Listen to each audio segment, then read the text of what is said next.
Haqqani studio کے programme پاسبانوں کی خدمت میں آپ سب کو سلام. آج ہمارے ساتھ پاسٹر سہیل انجم موجود ہیں جو پریسبیٹیرین چرچ آف پاکستان سے تعلق رکھتے ہیں. میں پاسٹر صاحب سے ریکویسٹ کروں گی کہ وہ اپنی لائف کے بارے میں، اپنی چرچ کی خدمت کے بارے میں ہمیں کچھ بتائیں. اسی کے بابرکت نام میں آپ سب کو سلام، اور امید ہے کہ آپ سب خیریت سے ہوں گے. تو میرا نام جس طرح بتایا گیا پادری سہیل انجم ہے، اور میرا تعلق پریسبیٹیرین چرچ آف پاکستان جس کے ماڈریٹر ڈاکٹر اجمل خان صاحب ہیں اس سے ہے.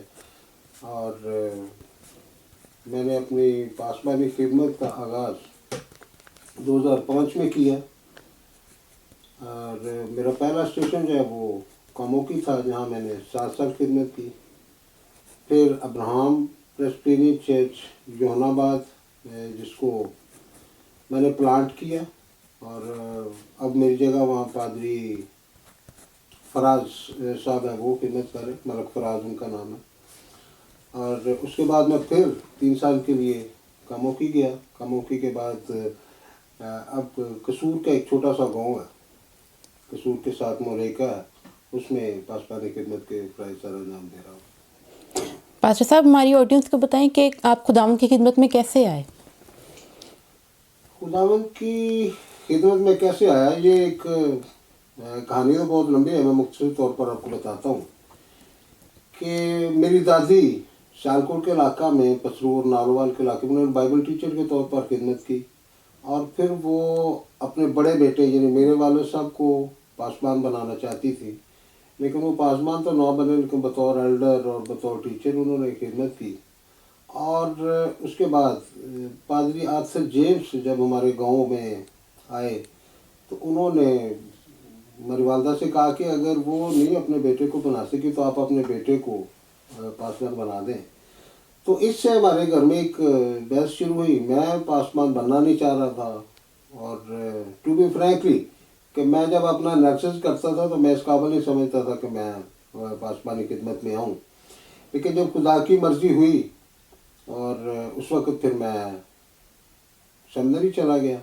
اور سیمنری جانے کا بھی اتفاق یہ تھا کہ میری شادی ہوئی، اور شادی کے بعد پھر میری بیوی بھی میری والدہ کے ساتھ اس بات پہ اصرار کرنے لگی کہ نہیں، آپ کو پاسبانی خدمت میں آنا چاہیے.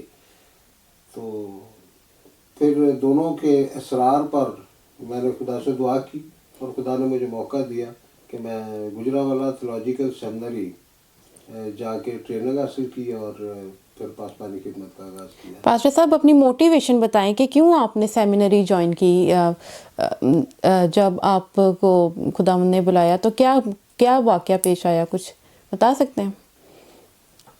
موٹیویشن میں بھی یہ تھی کہ ایک تو میں نے آپ کو بتایا کہ چونکہ میرے گھر والوں کا اصرار تھا، اور دوسرا جب میں نے خدا سے دعا کرنا شروع کی اس بارے میں تو اس کے ساتھ ساتھ مجھے بہت سی کلیسوں میں بھی پاسبانوں کو سننے کا اور دیکھنے کا موقع ملا.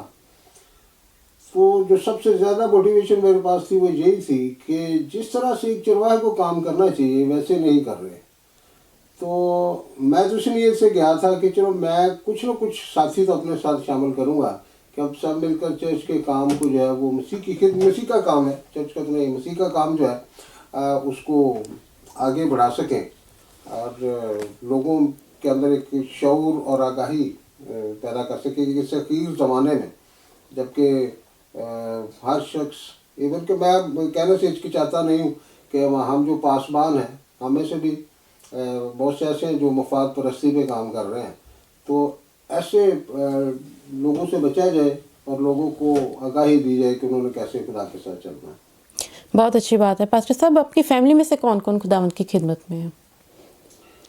میری فیملی میں صرف دادی تھیں، اور اس کے بعد والد صاحب جو تھے وہ بطور ایلڈر کام کرتے تھے، اس کے بعد میں ہی. اور دور کے رشتہ دار جو ہیں ان میں تو کافی سارے ہیں، لیکن جو ہماری فیملی اپنی ہے اس میں ہی ہوں. بہت اچھی بات ہے کہ آپ کی جنریشنز، 2 جنریشن سے آپ لوگ خداوند کی خدمت کر رہے ہیں، یہ بہت اچھی بات ہے. پاسٹر صاحب اب آپ کیا ہماری آڈینس کو میسیج دینا چاہتے ہیں اپنے لائف سے؟ میں اپنی پاسبانی خدمت میں ویسے کا تو بہت کچھ ہے،